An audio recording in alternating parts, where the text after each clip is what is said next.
হর হর মহাদেব, জয় মা পার্বতী।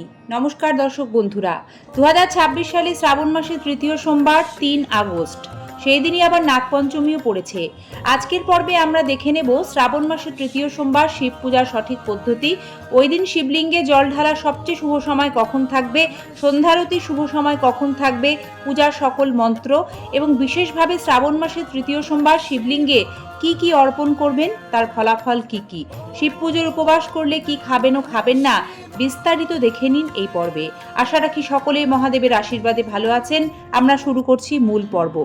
শ্রাবণ মাসে প্রত্যেক সোমবার শিবলিঙ্গে শিবপুরাণ অনুযায়ী আলাদা আলাদা শস্য নিবেদনের রীতি আছে। তাছাড়া বিশেষ পূজার বিধি প্রতি সোমবার আলাদা হয় না, শুধু কি অর্পণ করবেন সেটি পরিবর্তন হয়ে যায়।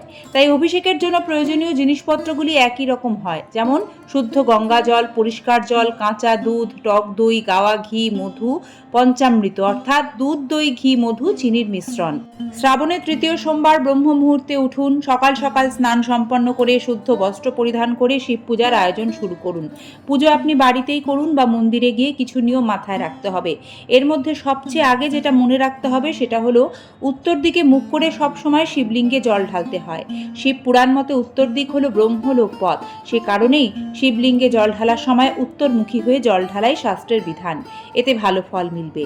কিভাবে শিবলিঙ্গে জল ঢালবেন বা অভিষেক করবেন? সবার প্রথম জল এবং গঙ্গা জল মিশিয়ে নিয়ে শিবলিঙ্গে ধীরে ধীরে ঢালবেন এবং নমঃ শিবায় মন্ত্র উচ্চারণ করবেন।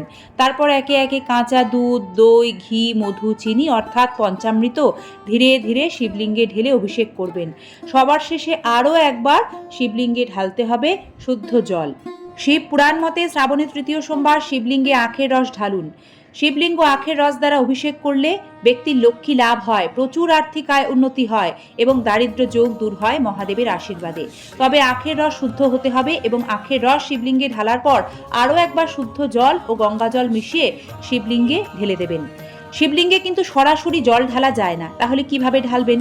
প্রথমে উত্তর মুখে দাঁড়াবেন, তারপর শিবলিঙ্গে জলাধারীর ডান দিকে আগে জল নিবেদন করবেন, তাকে গণেশের স্থান মনে করা হয়। তারপর বাঁ দিক হলো কার্তিকের নিবাস স্থান। তারপর জলাধারীর মাঝের স্থানে জল দেবেন, এটি অশোক সুন্দরী স্থান, যিনি হলেন শিবকন্যা। তারপর হস্তকমলে বা সেই স্থানে শিবলিঙ্গে জল নিবেদন করবেন যার উপর শিবলিঙ্গ রয়েছে, এটিকে মাতা পার্বতী স্থান বলা হয়। আর সব শেষে ধীরে ধীরে শিবলিঙ্গের মাথায় নমঃ শিবায় মন্ত্র ভক্তি ভরে জপ করতে করতে ধীরে ধীরে জল নিবেদন করবেন। এটাই কিন্তু শিবলিঙ্গে জল ঢালার সঠিক নিয়ম। জল ঢালা হয়ে গেলে শিবলিঙ্গে একে একে চন্দন মাখানো বেল পাতার মসৃণ দিকটি অর্পণ করুন। আকন্দ ফুল, ধুতুরা ফুল, নীলকণ্ঠ অর্পণ করুন। শ্রাবণের তৃতীয় সোমবার একটি পদ্ম ফুল শিবলিঙ্গে অর্পণ করুন।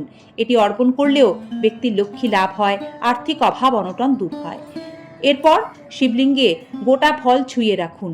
গোটা ফলের মধ্যে একটি বেলফল অবশ্যই রাখবেন, কারণ বেলপাতা ও বেলফল ছাড়া শিব পূজা অসম্পূর্ণ। এরপর একটি কর্পূর ও ঘিয়ের বাতি শিবলিঙ্গের সামনে জ্বালিয়ে ভক্তি ভরে আরতি করুন। এই সময় আপনারা শিব চালিসা, মহামৃত্যুঞ্জয় মন্ত্র, ভগবান শিবের অষ্টোত্তর শতনাম জপ করতে পারেন। শ্রাবণের তৃতীয় সোমবার 21টি নিখুঁত বেলপাতায় নমঃ শিবায় লিখে আপনাদের মনস্কামনা জানিয়ে শিবলিঙ্গে অর্পণ করুন। এতে দীর্ঘদিনের মনস্কামনা দ্রুত পূর্ণ হবে।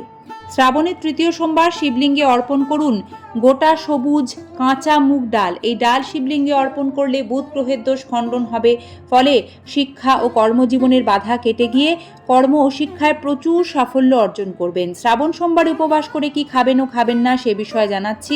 মূলত এটি নির্ভর করে যিনি ব্রত করছেন তার শারীরিক অবস্থার উপর, কিন্তু শিব পুজোর উপবাস করে মূলত ব্রতী ফলমূল, দুধ, সাবু এগুলোই গ্রহণ করেন। এই দিন দানা শস্য খাওয়া চলে না, কিন্তু বিশেষ কোনো কারণে এই নিয়ম আপনি মানতে না পারলে আতপ চালের এক সেদ্ধ ভাত, যাকে হবিষান্ন বলে, সেটি গ্রহণ করতে পারেন।